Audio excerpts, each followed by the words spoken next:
Hi, this is Isabella Getahun. I'm a winner of the Rockstar Grant from the Women's Foundation. For my project, I created a video series called 5-Minute Mentors. I did this because I think it's important for young POC people to have people to look up to, since we aren't always accurately displayed in the media.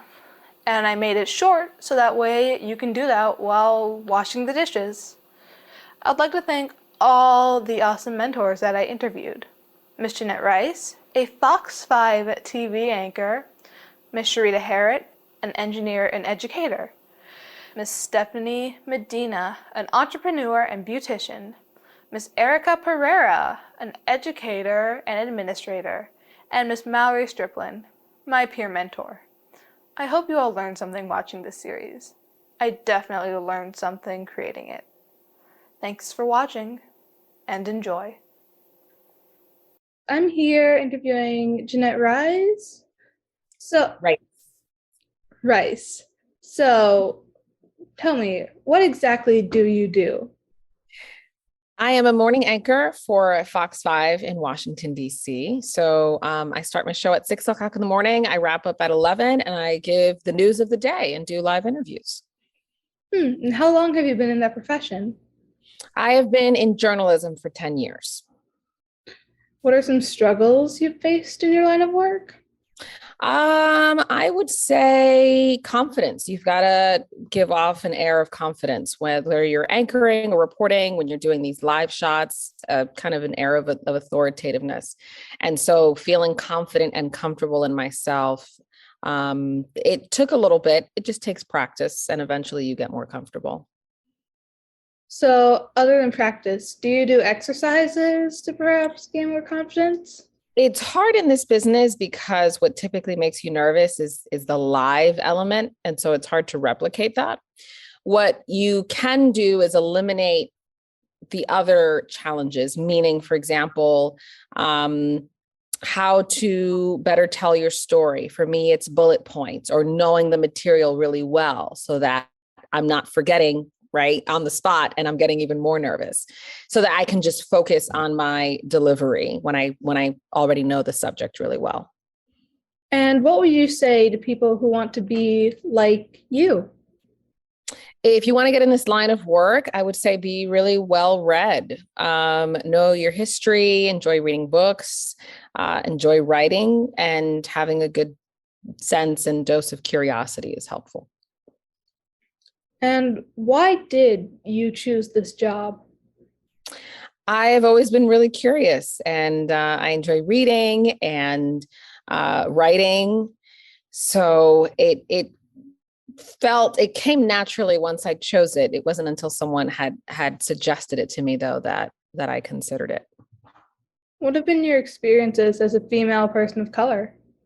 I would say it's been mostly positive. I mean, yeah, I wouldn't say there's been anything significant that's been negative. When you start out in this business, you do go to really small towns that perhaps you're not very familiar with or might not be as diverse as you're used to. So there's a little bit of culture shock. And that can be a little bit of a challenge if you don't see a lot of people who look like you in the community. So, was it hard in the small towns, being somewhere you're not, besides the culture shock?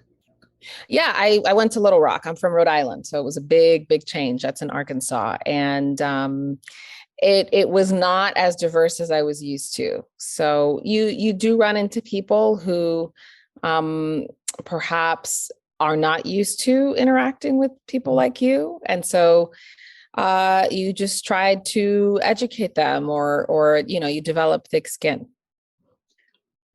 Did you have a mentor in your life or someone you looked up to? I would say that's probably one of the top two or three things that helped me in this career, having mentors. It wasn't something I set out to get. I think I naturally just gravitated toward people who were fountains of wisdom. And I'm really big on getting feedback and constructive criticism. So I've had mentors that, gosh, have been my mentors since I graduated from college, who I still talk to often to get advice and stuff like that. What would you say to the younger you? How would you encourage them, or what would you warn them about? I would say, not to sweat the small stuff. I I think so. I think a lot of people are this way. You can be really self-critical, and that can rob the joy of a lot of moments. I think looking back, there are a lot of seasons in my life that I would have enjoyed a lot more had I not been so critical of myself, had I focused on the progress and the wins and not the losses. What were you critical about? I was critical about my performance, or if I, felt like I could have done better on a story. But I was critical to the point where I would kind of be, bummed out for a while, as opposed to, learn from it and keep it moving. Or even in this business, you're in the public eye a lot, obviously. And so um, people might criticize you or whatever it is, especially on social media. And I focused on that too much early on instead of just taking it with a grain of salt and moving on. How have you managed your social media presence? Is it hard? Did you take classes on it or I did didn't take classes. I looked at other people as like a cautionary tale, right? So I'm really big on not repeating the mistakes that others make, right? Why do the same thing and end up with the same consequences? So, for example, um, I don't share a lot of my personal business on social media unless there's a greater purpose behind it, whether I'm educating or informing people of something. I don't give my opinion on social media. I was never like that. So even before I got into this business, because you're not supposed to either way, I just don't share too much of myself, and I keep it pretty professional and pretty on the surface. I don't engage in negativity. If there's a negative comment or criticism, I don't engage. I'm very big on the block button. I just don't allow you into my space. And that has gone a really, really long way in terms of just keeping my peace. I will also say one saying I live by is, if you live by the compliments, you'll die from the criticism. Meaning I keep it pretty level. I don't let someone's compliment make my world, and I don't let someone's criticism tear it down. So just have your own sense of identity, independent from what other people think. And last question, if you could go back in time, what, if anything, would you change? That's a good question.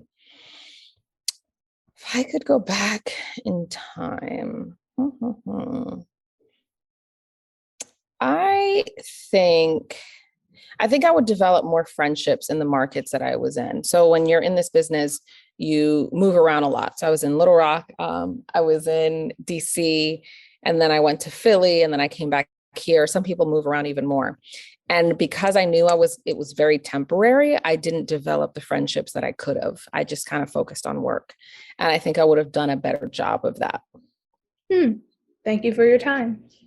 Thank you. This is 5 Minute Mentors, and I'm here with my peer mentor, Mallory Striplin. Hello, everyone. So happy to be here. So tell us, Mallory, what exactly do? You do a lot of things.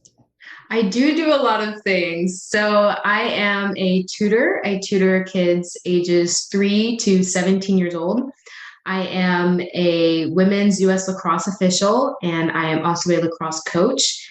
And then I'm also a peer mentor, which is why I'm here today. Now, Mallory, how long have you been doing each of these things? Well, I have been officiating for almost 2 years now, and I've been a tutor for a little over a year. I've been a coach for about 7 months. That's a long time, especially for someone your age. What are some struggles you've faced doing what you do? I would say that the biggest struggles I face come from projections that people place onto me that I have to take in and digest and then overcome myself. A lot of times it's important to understand that when people act a certain way toward you, it's a reflection of an insecurity that they harbor themselves, and it's not a reflection on you. What would you say to people that want, to be as high achieving as you are? Thank you. I would say self confidence is key. Your life could be falling apart, everything could be crumbling down, but if you understand your potential, if you understand your worth, then you will be able to get through anything that comes your way. And why did you choose to become a mentor? I kind of just organically became a mentor, but I'm so happy that I've had the experiences that I've had. I think that it stemmed from me growing up as a child and kind of just, hoping that someone would be my mentor and come to me. So I think that it's very important that I be here talking to all of you, talking to Isabella and being there for her. And I just think that being a mentor is a good experience for both the mentee and the mentor. The mentor gains some perspective, and the mentor can pass on their wisdom to future generations. And the mentee benefits as well. They have a friend, someone to look up to. Wisdom, huh? What have been your experiences as a female person of color? I would say that my experiences have definitely had some negative impacts, but I would say that I've pushed through and I've turned certain negative characteristics into positive ones. For example, being a Black female, there are certain stereotypes that a lot of people harbor about me. So I was taught from a very young age to be very careful about how I present myself socially and emotionally and how I interact with others. However, that has transitioned into something positive in which I've been told that I am very socially aware, very emotionally aware. I have a very high EQ, which is emotional IQ or emotional intelligence. So I just think that even though I've experienced some negative things being who I am, I've taken them and I've turned them into positive things that have benefited me and others.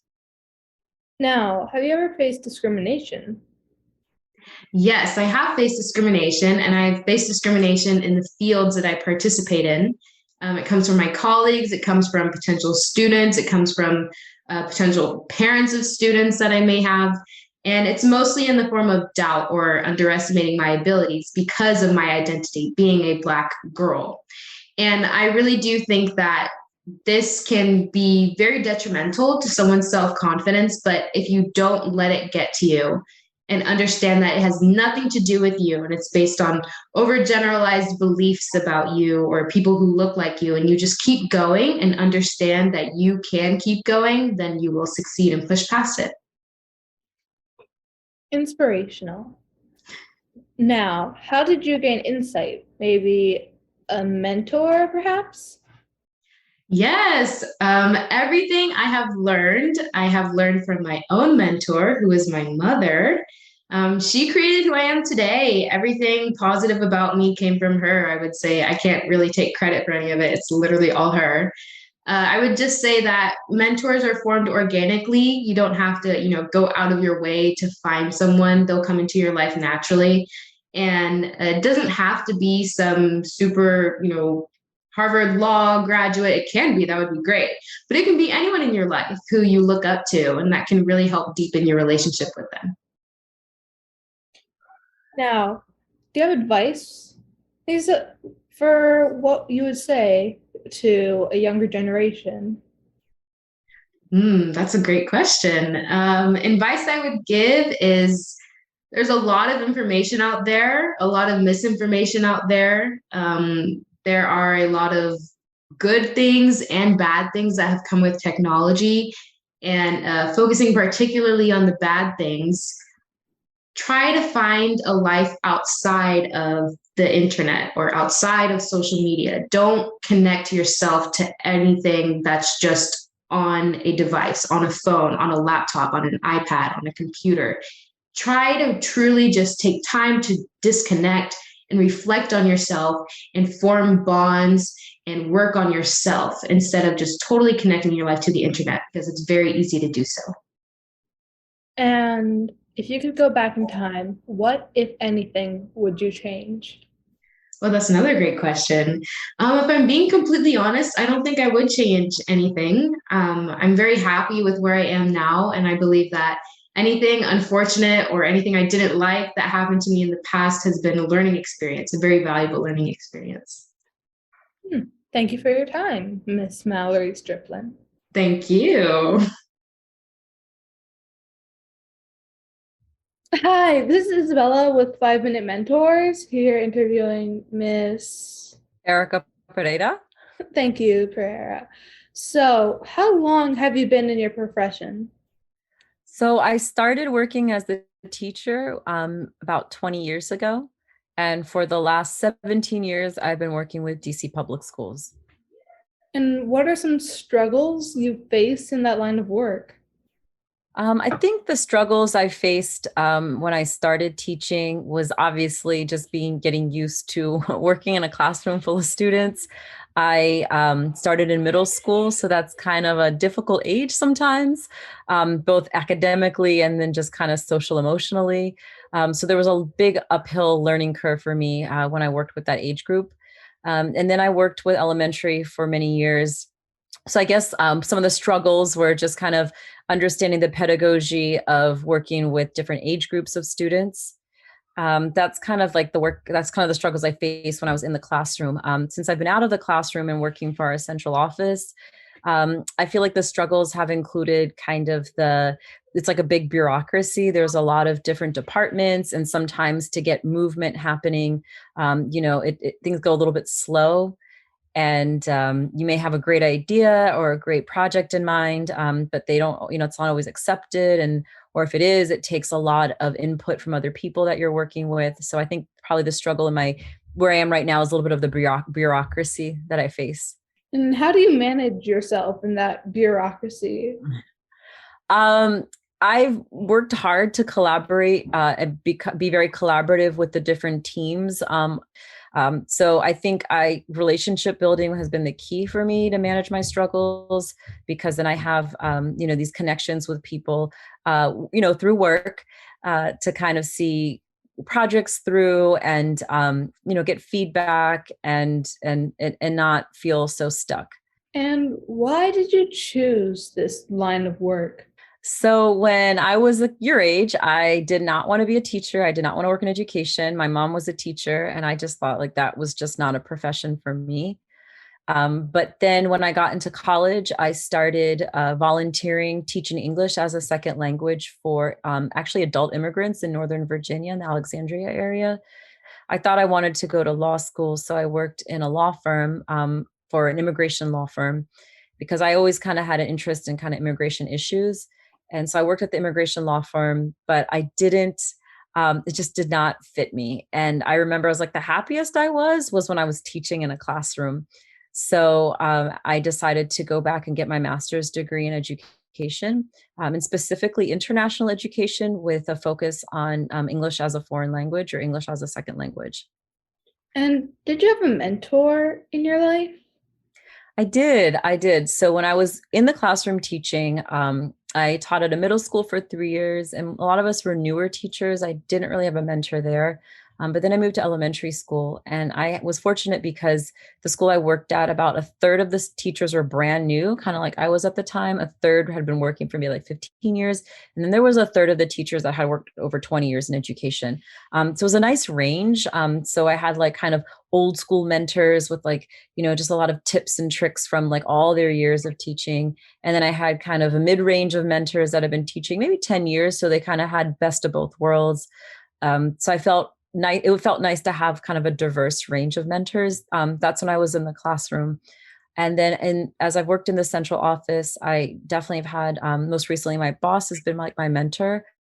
She's another woman of color, and I think that she really wants to see me move forward. And so she is constantly advising me and supporting me. She sees a path forward for me. And I think that it's been really nice to have kind of like a right-hand person to put, like almost like my mom, right? Like to push me forward and tell me I can do it and show me the way and kind of give me advice when I might be taking a wrong path. And have you ever hesitated to do something because of your identity? No, I don't, I really don't feel like I have. When I was growing up, I was one of the, if not the only one of very few girls or people of color in my school. I always grew up in kind of predominantly white schools. And, but, I felt very fortunate that my mother and my parents, they gave me a very strong foundation in who we are and our identity. So even though sometimes I might have felt uncomfortable or kind of the other, in a situation, I always had really high self-esteem. And I really thank my parents for instilling that in me. Thank you. You're welcome. Thank you very much. Hi everyone, I'm Isabella Gittoon with 5 Minute Mentors interviewing Miss Sharita Harrod. So, Miss Sharita, what do you do exactly? Well, I am actually an educator here in the Washington, D.C. metro area. Wow, so how long have you been in that profession?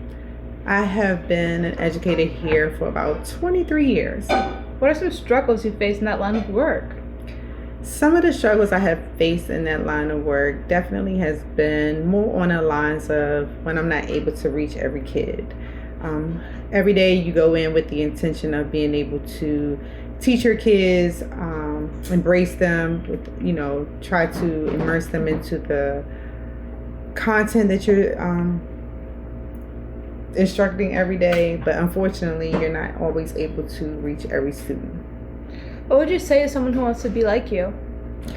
Honestly, I get excited when I know students want to go into education. It's definitely a hard field to go into. It's one that people don't necessarily look to as a glorified field, one because of economic reasons. So when I have students that want to become educators, I get excited.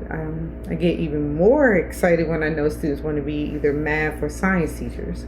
So, why did you choose this job? the job actually chose me, believe it or not. When I was a little younger, I actually wanted to be a dentist, believe it or not. Kind of fell into this profession.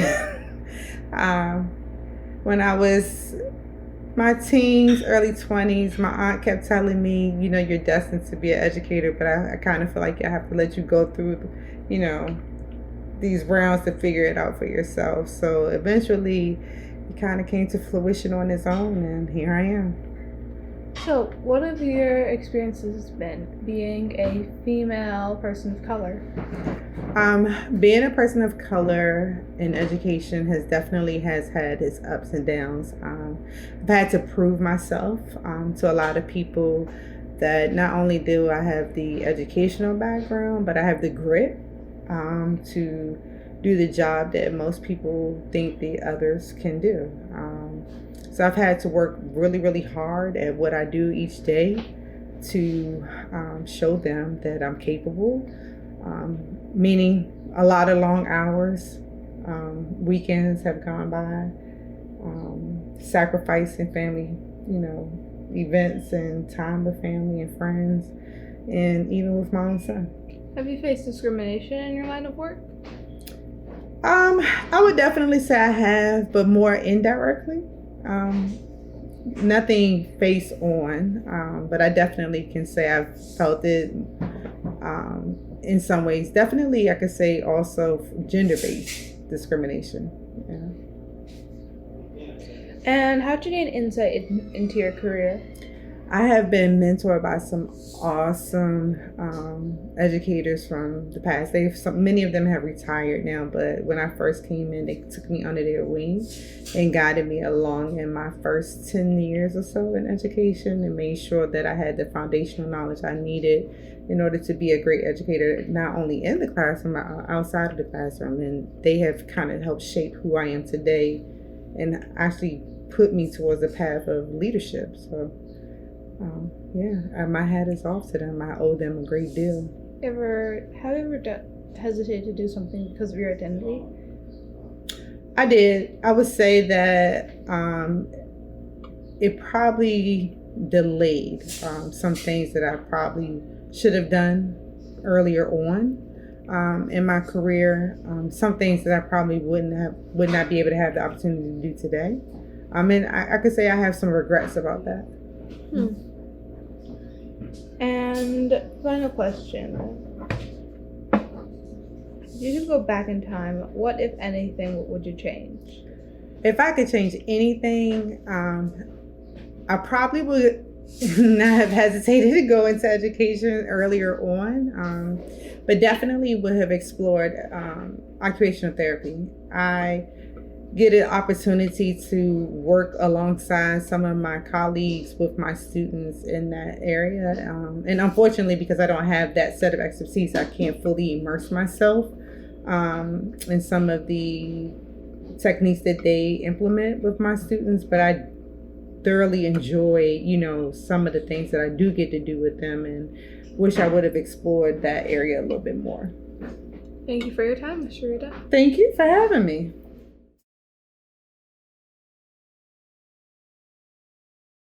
So, Miss Stephanie, what do you do? I am a entrepreneur, hairstylist. And how long have you been in that profession? I want to say about 14, 15 years now. What are some struggles you faced in your line of work? Moving to different areas and building clientele. Yeah, that's probably about it. What would you say to people who want to be an entrepreneur like you? Keep going. Don't let failure or setbacks keep you down for too long. Have you faced such things? I have. Why did you choose this job? Ever since I was a little girl, I knew that hair is something that I always wanted to do. My mother told me I used to cut my Barbie doll's hair and steal my grandmother's hair dye and dye my Barbie doll's hair with it. So I knew that I just always liked it. I like to be creative, artsy. What have been your experiences as a female person of color entrepreneur? I guess sometimes acceptance also. Sometimes people judge you by the way you look or your background. But like I said, it's temporary. You got to love yourself so hard that it's almost like it could be a setback, but you just got to come out of it, and keep going. Did you ever hesitate to do something because of your identity? Yes. I guess my personal experience, I was always told I should do, as far as being a hairstylist, I should do more white women's hair because it was more money. And that's just not really what I wanted to do. I'm Latino, so even with my own people, I do a lot of Latin women's hair, but just kind of how I grew up, I always felt more comfortable doing Black women's hair. So, and that can be also challenging too, because it's more like I had to prove myself, that I can not just do good hair, but do good Black women's hair too,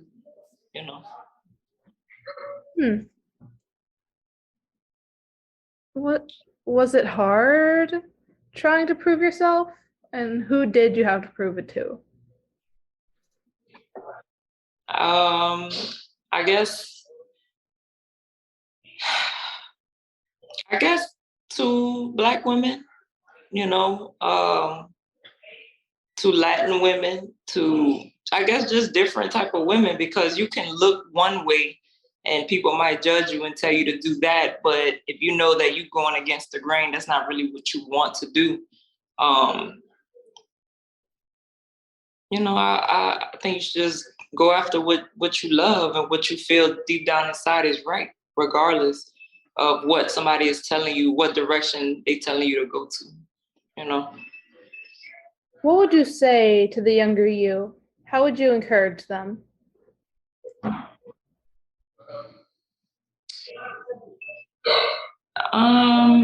I would say listen more and not just hurry up and, react. More like think before you react. Hmm. Last question. If you could go back in time, what, if anything, would you change?